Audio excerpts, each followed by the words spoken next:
So I did my research looking at gendered participation in student government. I did mine on Ray Rice and his domestic violence controversy then. I am studying how interfaith Christian married couples communicate which Christian denomination to partake in when they get married. I wanted to look at how the top 5 Fortune 500 companies communicate their corporate social responsibility to consumers.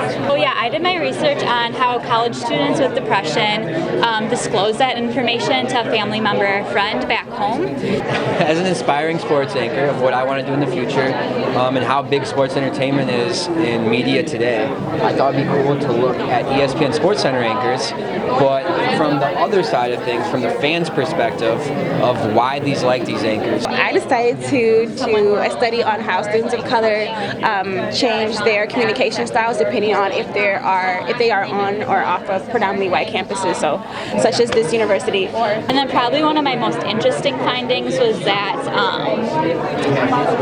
people receiving this information were really supportive in the moment and there for the person, but then after that 1 to 2 hour conversation had taken place, it was kind of forgotten about and they really didn't know how to bring it up again, which that's important because of the people I interviewed. That's one of the main things they were seeking, is that they wanted someone who would bring it up again in the future so that they didn't have to. One of the coolest things I learned is that they communicate with transparency, meaning they leave everything out there. They also want to motivate other smaller organizations to adopt a corporate social responsibility model. Yeah, and it's all about comfortability.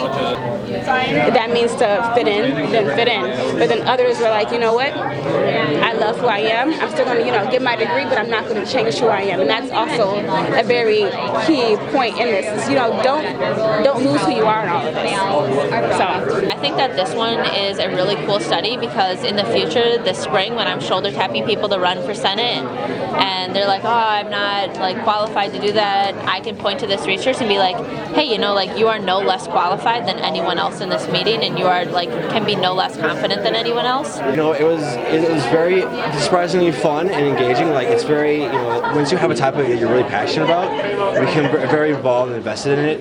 It's a very long process. I've been working on this for almost 3 semesters now. So I'm glad it's finally over, but I feel very accomplished, and I feel like this can really impact the community around us.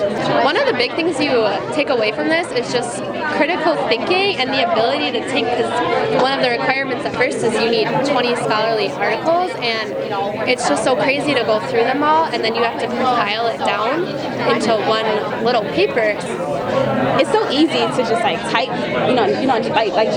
just make statements, but it's another thing to make those statements and find something that backs it up too, because that gives you your credibility within that too. I feel so accomplished doing this project, and I learned so much, and I know when I go to apply for a job that this is going to be a huge selling point, and that's why I tried to do something that I was passionate about with the business model. It's amazing to see, and all the hard work and everything that's everyone put into their senior project today is really cool, and everything coming together.